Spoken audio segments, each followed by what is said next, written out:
This season has been absolutely awful for Arsenal. Cleanly, I mean easily, put away by Newcastle in the Carabao Cup. Lost to a 10-man Man United in the FA Cup. And in the Prem, there was no title race. Liverpool ran away with it. Then the Champions League. They reached the semis, which is alright, that's decent. But you still lost. And yet again, they go trophyless. Ever since Arteta joined Arsenal, season after season, it felt like they were always improving, getting better and better. The players individually, the team as a whole. But I can honestly say, this season is the first time in Arteta's reign where it feels like they've taken a step back, where they've regressed. So where do Arsenal go from here? Has Mikel taken Arsenal as far as he can? Are there certain players in the squad that should never play for Arsenal ever again? And who must they sign to take them to the next level? Let's talk.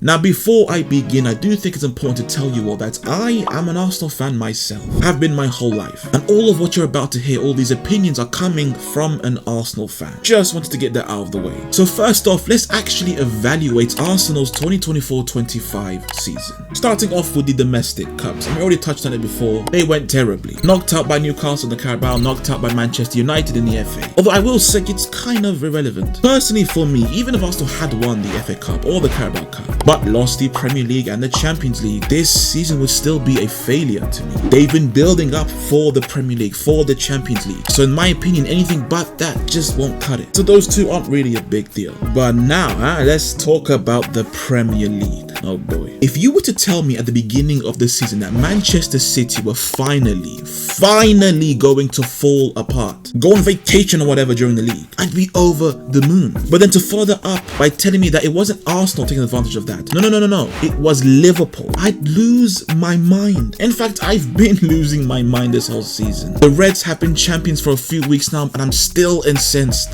The league this season has been so bad, so awful, terrible. I need the thesaurus, 1 second. Cataclysmic, that's the word to use. I mean, for goodness sake, with the win against Newcastle, they only just now confirmed Champions League football for next season. About time! By all accounts, the league has been a train wreck. Then of course, finally the Champions League. And yeah, we mentioned this before, not a bad return. Making it to the semis and doing so by smashing Real Madrid 5-1. That's all great, but not a trophy, is it? It's not what you want. And let's talk about what could have been, because you lost to PSG, a very much beatable side. You could have won that game. Some would say you were the favourites, but you failed, confirming yet another trophyless season. Then there's just the general eye test part of it, the overview on how Arsenal actually played this season. And in comparison to last, I think they were far worse off. We can first look at the numbers which tell us exactly that. You can see on the screen right now, and also particularly when it comes to the Premier League, far worse off. Less secure at the back and way less prolific. Looking at the entire squad right now, I'd say Gabriel and Miles Lewis-Skelly, those are the only two that actually improved from last season. With the rest, either nothing changed or they got worse. Most concerningly, with Martin Odegaard, what happened to him? He's one of quite a few players that really regressed this season, including Saliba. Now look, I still believe that he's world class, but it is worth noting I do think he's been worse than last season. And I've also found myself questioning Arteta's tactical decisions so much more this season compared to last. Like I mentioned at the start, for me, since Arteta joined, this is the first time where it feels like they've taken a step back. So why?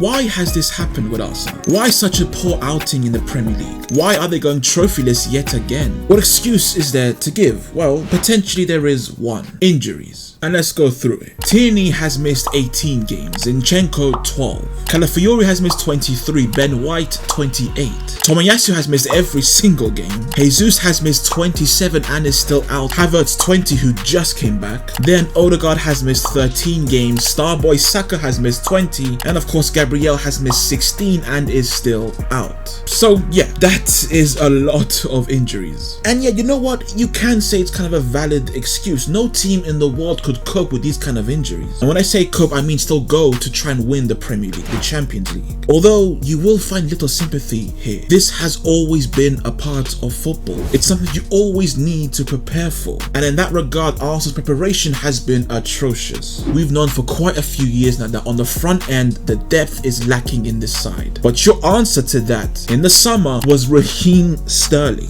Are you mad? To me, the biggest reason why things went so wrong for Arsenal was in their preparation. preparation. That summer window was awful. Now look, I liked Calafiori, I liked Marino. Sterling for me was an awful signing, but the biggest issue was the lack of more signings. For the 1000th time, you needed a striker. If Jesus and Havertz were fit, sure, it might have raised your chances of beating PSG, but I still think you would have fallen short. Those two aren't good enough. Martinelli and Trossard also aren't good enough. You needed elite signings on the front end. So yeah, for me, the lack of preparation was the biggest reason for this failure. Now, of course, injuries also played a part. I mean, look at this. How could they not? But it ain't the biggest factor. You can't say to me, look, it's all on health. If you run it back this season with the way you are, but this time no injuries, you'll then win the league. You'll win the Champions League. That is nonsense. But look, now let's talk about where do they go from here. What should Arsenal do with Arteta, with these players? And we'll start on the player side of things. We've already spoken about this, signings. Firstly, a striker. For the love of all that is holy, finally get that striker. Either a Sesko, a gyokeres, whoever. Someone of high quality. You must acquire that player this off-season. If not, then realistically, no matter what else you do, you won't win the league without that striker. Then we come into the midfield. Is Partey actually leaving? We know Jorginho is. If so, then the rumours of Zubimendi to Arsenal are very much welcome. They'll need him. Defensively, I feel they are perfectly fine. No concerns there, but maybe a bit of a concern out on the left. If you can afford it, can you try to improve on a Martinelli, on a Trossard? But either way, the priority must be a striker. And finally, on Arteta. Right off the bat, I'll tell you now, I want him to stay. Now, seemingly online, there are many rival fans that think we Arsenal fans are far too lenient on Arteta. We give him too much leeway. Now, that may be true, but ultimately it all comes down to this. I still strongly believe that Arteta